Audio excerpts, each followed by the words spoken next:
12.3 비상계엄과 관련해서 내란 우두머리 혐의로 기소된 윤석열 전 대통령의 결심 공판이 예상보다 길어지고 있습니다. 이 내란 관련 재판이 병합되면서 함께 재판을 받는 피고인만 모두 8명이라 특검 구형과 최후 진술은 자정을 넘길 가능성도 제기됩니다. 네, 취재기자 연결하겠습니다. 이승훈 기자. 네, 사유입니다. 아직까지 특검 구형은 시작도 못한 거죠? 네, 지금 상황대로라면 자정을 넘길 수도 있을 걸로 보입니다. 내란 혐의 재판이 병합되면서 오늘 재판을 받는 사람은 윤 전 대통령을 포함해서 모두 8명이나 되는데요.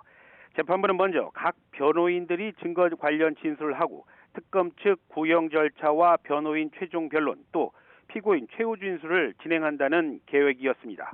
그런데 첫 순서로 나선 김용현 전 장관 측 변호인들이 7시간 가까이 서증 조사를 이어간 건데요.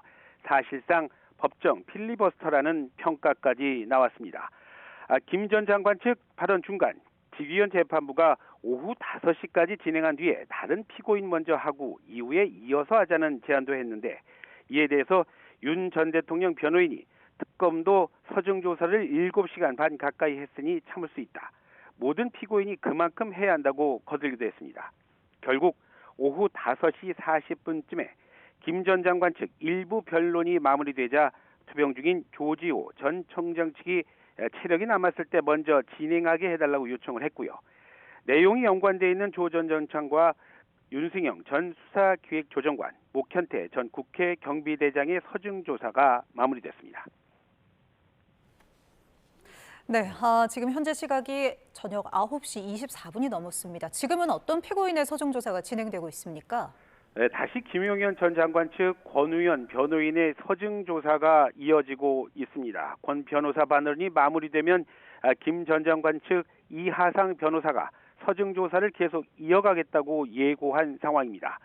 윤 전 대통령 측은 가장 마지막에 증거 관련 진술을 진행할 예정인데요. 앞서 6시간 이상 소요될 걸로 전망을 했습니다. 때문에 현재로선 특검이 언제쯤 양형 사유를 설명하고 각 피의자들에 대한 구형을 할 수 있을지 가늠하기는 어려운 상황입니다. 그렇군요. 이렇게 재판이 예상보다 훨씬 길어지고 있는 건데 재판부는 이에 대해서 지금 어떤 입장입니까? 네, 지기현 재판장은 오후 재판을 시작하면서요. 진술 시간에 제약은 두지 않겠지만 중복 없이 해달라고 요청을 하면서 오늘 굉장히 늦은 밤에 끝날 수 있다고도 언급을 했는데요. 통상 재판이 길어질 경우에 저녁 식사 등을 위해서 휴정을 하는데 저녁 식사도 하지 않고 재판을 이어가고 있습니다. 물론 휴정은 진행되고 있고요. 지기현 재판장은 오늘 전체 일정을 저녁쯤 다시 정할 예정이라고 밝히기도 했는데 아직 그에 대한 관련 언급은 없는 상황입니다. 윤 전 대통령 측은 앞서 재판 도중에 언론 공지를 통해서 공동 피고인이 순차적으로 변론을 진행해 상당한 시간이 소요되고 있는데 방어권을 충분히 보장하기 위한 불가피한 과정이라고 밝히기도 했습니다. 그러면서 윤 전 대통령 측도 법리와 사실관계를 빠짐없이 설명하기 위해 준비했다고 덧붙였습니다.